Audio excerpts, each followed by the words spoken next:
നമസ്കാരം. കേരളത്തിലെ ക്ഷേത്രങ്ങൾ എന്നു മുതലാണോ സർക്കാരിന്റെ കൈകളിലെത്തിയത് അന്നു മുതൽ ക്ഷേത്രം നശിക്കാൻ തുടങ്ങി. 1950 കാലഘട്ടങ്ങളിൽ ക്ഷേത്രങ്ങൾ നല്ല രീതിയിൽ പരിപാലിക്കാം എന്ന് പറഞ്ഞുകൊണ്ടായിരുന്നു ദേവസ്വം ബോർഡ് തുടക്കം കുറിച്ചത്. അങ്ങനെയാണ് അന്ന് ഭരിച്ചിരുന്ന സംസ്ഥാന സർക്കാർ ദേവസ്വം ബോർഡ് രൂപീകരിച്ചത്.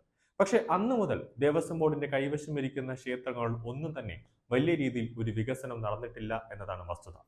ബോർഡിനും സർക്കാരിനും ആവശ്യം പണം മാത്രമായിരുന്നു. അതായിരുന്നു അവരുടെ ലക്ഷ്യം. ക്ഷേത്രങ്ങളിൽ നിന്ന് കിട്ടുന്ന പണങ്ങളും സ്വർണങ്ങളും എല്ലാം ബോർഡിനും സർക്കാരിനും വേണം. ട്രസ്റ്റുകൾ നടത്തുന്ന ക്ഷേത്രം നല്ല രീതിയിൽ മുന്നോട്ട് പോകുമ്പോൾ അത് ദേവസ്വം ബോർഡ് ഇടപെട്ട് അതിനെ പിടിച്ചെടുക്കും. പിടിച്ചെടുത്ത് അതിനെ തകർക്കും. അതാണ് അവരുടെ രീതി. ഇതാണ് സർക്കാരിന്റെ ഗൂഢലക്ഷ്യം. ശബരിമല ദിവസം, അതായത് ശബരിമലയിലാണ് ഏറ്റവും കൂടുതൽ വരുമാനം കിട്ടുന്ന ഒരു ക്ഷേത്രം.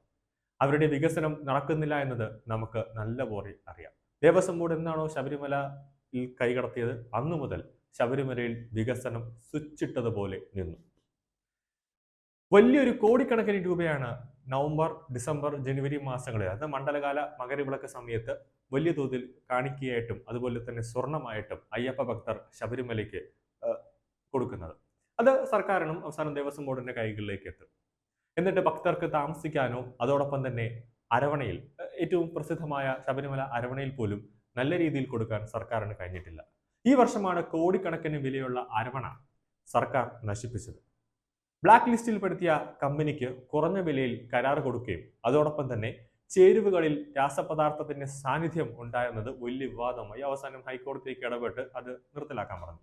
നിലവിൽ RSS ക്ഷേത്രങ്ങളെല്ലാം ഏറ്റെടുക്കാനുള്ള തയ്യാറെടുപ്പിലാണ്. തിരുപ്പതി ലഡ്ഡു വിവാദത്തിന്റെ പശ്ചാത്തലത്തിൽ ഹിന്ദു സമൂഹം ആശങ്കയിലാണെന്ന് VHP ദേശീയ general secretary doctor Surendra Jain അഭിപ്രായപ്പെട്ടിരിക്കുകയാണ്. തിരുപ്പതിയിൽ മാത്രമല്ല ശബരിമലയിലും ഗുരുവായൂരിലും ശ്രീ പത്മനാഭ സ്വാമി ക്ഷേത്രത്തിലും സമാന സംഭവങ്ങൾ നടന്നതായും അദ്ദേഹം ഡൽഹിയിൽ നടത്തിയ വാർത്താ സമ്മേളനത്തിൽ ചൂണ്ടിക്കാട്ടുന്നുണ്ട്. തിരുപ്പതി ലഡ്ഡുവിൽ മൃഗക്കൊഴുപ്പ് കണ്ടെത്തിയതിന്റെ പശ്ചാത്തലത്തിലാണ് അദ്ദേഹത്തിന്റെ പ്രതികരണം വന്നിരിക്കുന്നത്.